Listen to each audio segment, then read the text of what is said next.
Vamos a hablar hoy de la nueva ley de pymes, que es la ley 27.264, que fue publicada en el Boletín Oficial los primeros días del mes de agosto del corriente año, y que realmente tiene algunas pautas, algunos beneficios interesantes para las pymes. En primer lugar, tenemos que saber que hay una clasificación de este tipo de empresas que viene dada por un par de resoluciones de la autoridad respectiva, ¿sí?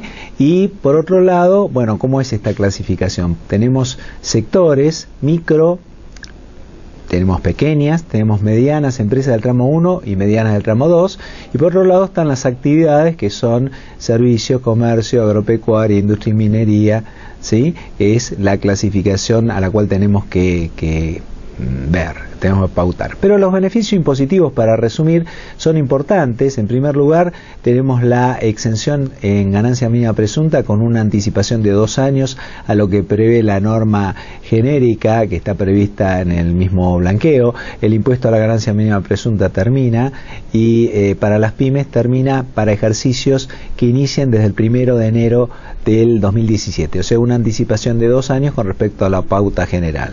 Luego tenemos en el IVA un diferimiento en el pago para determinadas pymes, para las micro y las pequeñas, y esto es tal vez mejor que la resolución 3878 porque es un diferimiento de 60 días promedio, ¿sí? En cambio la 3878, que es el IVA trimestral, es solo un mes promedio. Entonces esta norma favorece a determinadas pymes. Hay que tener cuidado porque no son todos iguales los beneficios. En algunos casos alcanza a cierto sector, en otros casos alcanza a todas.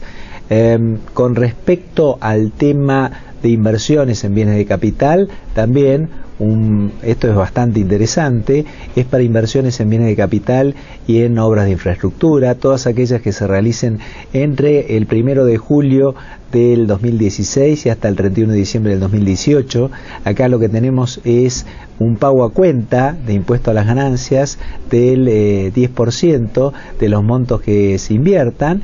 Y bueno, tiene un cierto tope que está relacionado con las ventas que se hayan realizado en el año de la inversión y el año anterior. Entonces todas las pymes que inviertan en bienes de capital tienen este beneficio, que como decimos es importante porque es un pago a cuenta del 10% en el impuesto a las ganancias.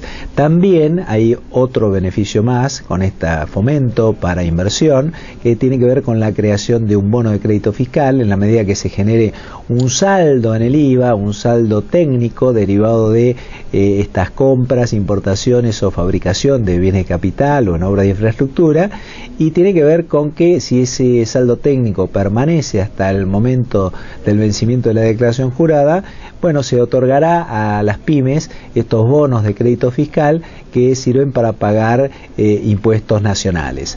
Otra ventaja importante es el pago a cuenta en el impuesto a los débitos y créditos bancarios, ¿sí?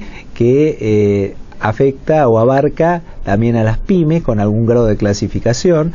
El pago a cuenta será el 100% para las empresas que sean micro y pequeñas. El impuesto a los débitos y créditos ha sido una carga muy significativa. Cuando arrancó hace tantos años se podía computar como pago a cuenta, luego se limitó a lo largo del tiempo y hoy solamente, bueno, se puede computar hasta el 34%. Pero para las pymes, las micro y las pequeñas, el cómputo será del 100% contra el impuesto a las ganancias. Y para las que sean medianas, pero solamente del tramo 1 y manufactureras, bueno, van a poder computar el 50% como pago a cuenta también en impuesto a las ganancias. La norma tiene muchas otras cuestiones, por ejemplo, se prevén beneficios para aquellas pymes en zonas de frontera que tendrán que ser definidas por la reglamentación. También hay alguna ventaja adicional para las pymes de economías regionales que podrán gozar entre un 5 y un 15% adicional a los beneficios otorgados, también tendrá que ser reglamentado. Así que tenemos otras normas que se modifican, como se amplía notoriamente el cómputo del crédito fiscal para capacitación para las pymes, que pasa del 8 al 30%. Esto va a permitir que se capacite gratuitamente al personal de muchas de estas pequeñas y medianas empresas. Lo que está pendiente evidentemente es la reglamentación.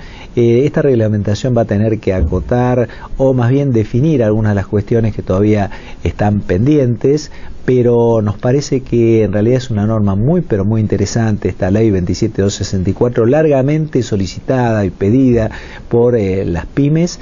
Alguna otra cuestión a reglamentar es un régimen de simplificación para la presentación de declaración jurada y pago, que también está previsto en la norma, ¿sí? Y hay un régimen de compensación de saldos deudores y acreedores que se hará directamente a través de cuentas tributarias. Esto es una especie de mini resumen de una norma que, bueno, tiene algún grado de complejidad, pero entendemos que, en definitiva, una vez que se reglamente tanto por el Poder Ejecutivo como por la AFIP, va a realmente ser una muy buena herramienta para nuestros clientes, que en su gran mayoría son justamente pequeñas y medianas empresas.